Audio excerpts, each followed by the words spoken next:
بسم الله الرحمن الرحيم. اهلا بيكم في كليفر مامي. بصبح عليكم ونشاط. هنعمل يومياتنا النهارده في يوميات كليفر مامي. النهارده ورانا كذا حاجه هنعملها. بظبطها عندي في الحاجات الموجوده في المطبخ. طبعا بترتبط اما ببدايه اسبوع ومشتروات وحاجات زي كده زي ما عودناكم.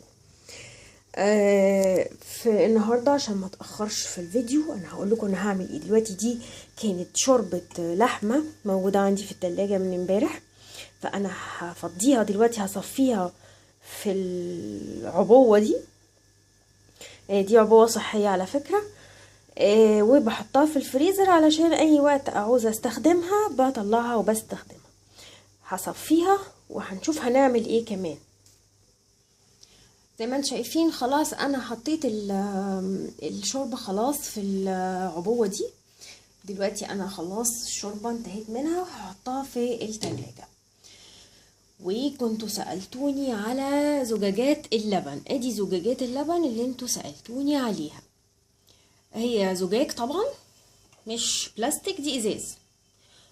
وليها الغطا بتاعها ده محكم فيها كويس قوي علشان مفيش اي روايح تبقى في اللبن، يعني تيجي على اللبن او تغير ريحته وطعمه. منها اشكال كتير هتلاقوها موجودة اكيد ان شاء الله في السوق، يعني هي بقت منتشرة قوي.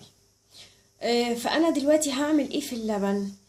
في اللبن انا هشيل الوش اللي هو بيبقى قشطة كله على كمية اللبن اللي انا غليتها، وهفضي اللبن في الزجاجات دي. ونصيحة مني في الصيف ما نغليش كمية لبن كبيرة، نغلي اما 2 كيلو كل فترة، يعني تخلصيهم تغلي غيرهم.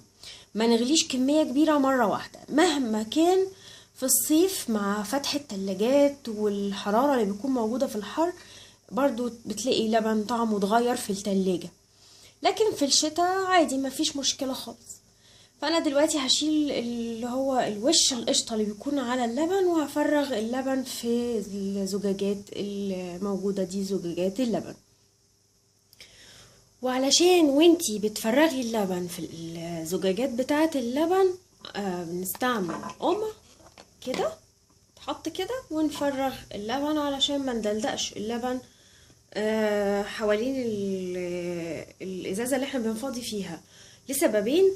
اولا لحرمانية انه اللبن يتدلدق مننا كده حرام.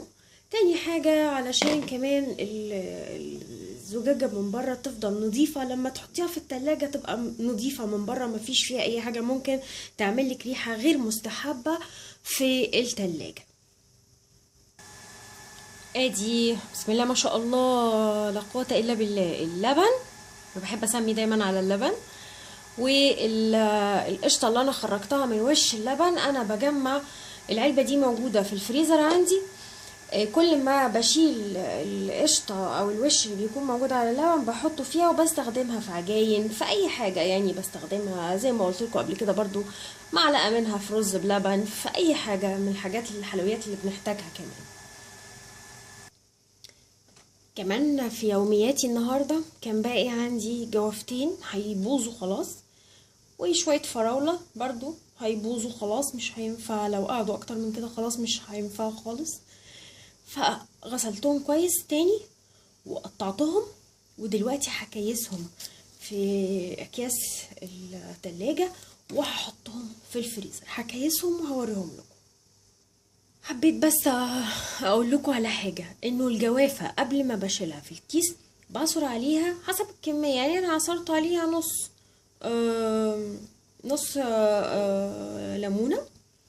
ونص الليمونه ده مش هرميه، هحطه في الوعاء بتاع الصابون اللي بستخدمه طول اليوم، هيعمل ريحه حلوه قوي فيه، وكمان الليمون مطهر فيه. هكيس بقى الحاجات دي وارجع لكم. فضيت خلاص انا فضيت الفاكهة كل نوع في كيسه.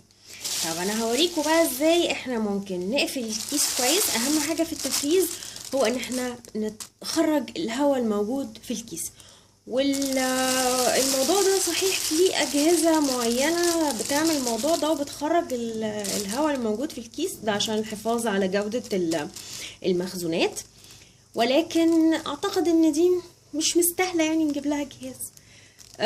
احنا ممكن نعمل الخطوة دي ونوفر الفلوس دي.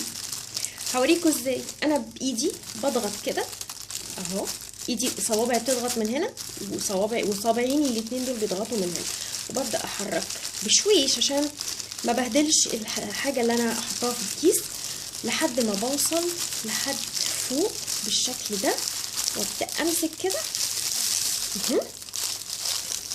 اوكي. وبعدين اي حاجة باقية ايدي هنا بتضغط، بصوا، ودي بتسحب، بفتح شوية اسحب الهواء اخرجه. بصوا هنا هتحسوا انه خلاص مفيش اي هواء والكيس بدأ يلزق على الحاجة الموجودة جواه. وبعدين هاخد من فوق الف كده اوكي، وهربط عقدة فوق هنا مش تحت اوكي. وبعدين هبدأ بقى بايدي اني اوزع كده واضغط بحيث اني هفردها وما تاخدش معايا حيز في الفريزر او الديب فريزر اللي انا هحطها فيه. شايفين؟ بصوا ادي كيس الفراولة، بصوا